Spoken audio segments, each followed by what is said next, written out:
அனைவருக்குமே வணக்கம். சற்று முன் கிடைத்திருக்கக்கூடிய ஒரு மிக மிக முக்கியமான செய்தி ஒன்று வெளியாகியுள்ளது.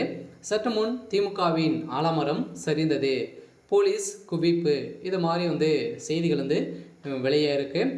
இப்போ பார்த்தீங்கன்னா திமுகவில் பார்த்தீங்கன்னா அதிரடியாக திமுகவில் சல்லி சல்லியாக உடையக்கூடிய நிலை உருவாகி இருக்கு இல்லையா. சில டாஸ்மாக் கூடிய நிறுவனத்தில் இரண்டாவது முறையாக ரைடு நடந்தது. இந்த ரைட்டின் அடிப்படையில் உதயநிதி ஸ்டாலின் அவர்கள் அதே மாதிரி அவருடைய நண்பர்கள் தலைமறைவாக ஆனதிலிருந்தே பார்த்தீங்கன்னா அதிமுகவுக்கு ஒரு மிகப்பெரிய ஐடியாகவே இறங்கிற இந்த நிலையில் இப்போ திடீர்னு பார்த்தீங்கன்னா முதல்வர் ஸ்டாலின் அவர்கள் டெல்லி பயணம் மேற்கொண்டிருந்த நிலையில் அங்கு பார்த்தீங்கன்னா பிரதமர் மோடியுடைய காலில் விழுந்து கதறியதாக தகவல் வெளியாகி வருது.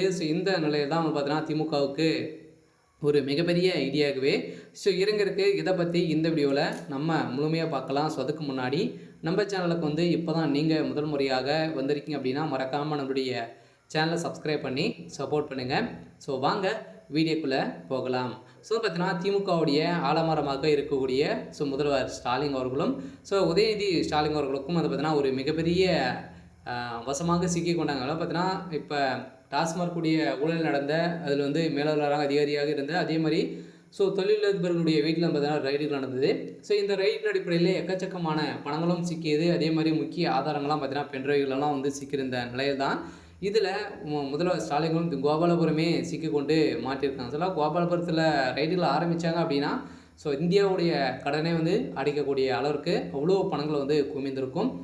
இந்த வேலையை பொறுத்தளவுக்கு இதனால் பார்த்தீங்கன்னா இப்போ முதல்வர் ஸ்டாலின் அவர்கள் வசமாக சிக்கிட்டார். இந்த நிலையில் தான் திமுகவுடைய ஆலமரமாக இருந்த முதல்வர் ஸ்டாலின் அதிரடியாக கைது செய்யப்படுறாரு. பார்த்தீங்கன்னா கூடிய விரைவில் தமிழகத்தில் ஆளுங்கட்சியாக இருக்கக்கூடிய திமுக ஆட்சி கலைக்கப்பட்டு ஆளுநருடைய ஆட்சி வரப்போகுது அப்படின்ற மாதிரி தகவல் வெளியாக வருது. இந்த நிலையில் தான் பார்த்தீங்கன்னா ஜனாதிபதி அவர்களுக்கு இந்த விஷயம் காதுக்கு போக இப்போ பார்த்தீங்கன்னா நிரூபணமாயிருக்கு. இந்த நிலையில் தான் பார்த்தீங்கன்னா திமுக கொள்ளையடித்தது நிரூபணமாயிருக்கு. இதனால் பார்த்தீங்கன்னா திமுகவுக்கு ஒரு மிகப்பெரிய ஒரு சவாலாக இருக்க போகுது. பார்த்தீங்கன்னா இன்னும் 8 மாத காலங்கள் ஆட்சி இருக்குது. அதுக்குள்ளே திமுக இந்த ஆட்சியை கைப்பற்றுமா நிலவில் வைத்திருக்குமா அப்படின்ற கேள்விக்குறியாகவே மாறி இருக்கு.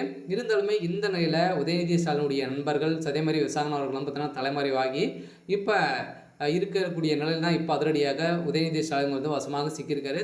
உதயநிதி ஸ்டாலின் கைது செய்யப்பட்டாங்க அப்படின்னா அடுத்தடுத்து உண்மைகளாம் வெளியே வரப்போகுது. அதுதான் முக்கிய புள்ளிகளாம் பார்த்தீங்கன்னா தொழிலதிபர்களாம் சிக்கி இப்போ பார்த்தீங்கன்னா அவர்கள் கொடுத்த வாக்குமூலத்தின் அடிப்படையில் தான் இப்போ திமுகவுடைய தலைவர் முதல்வர் ஸ்டாலின் அவர்கள் டெல்லி மேற்கொண்டு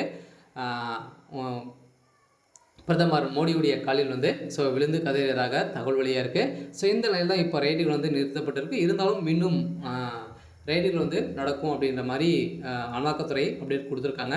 சரி, ஓகே. இன்றைக்கான அப்டேட் பார்த்தீங்கன்னா இதுதான். மறக்காமல் நம்மளுடைய சேனலை சப்ஸ்கிரைப் பண்ணி சப்போர்ட் பண்ணுங்கள். தேங்க்யூ.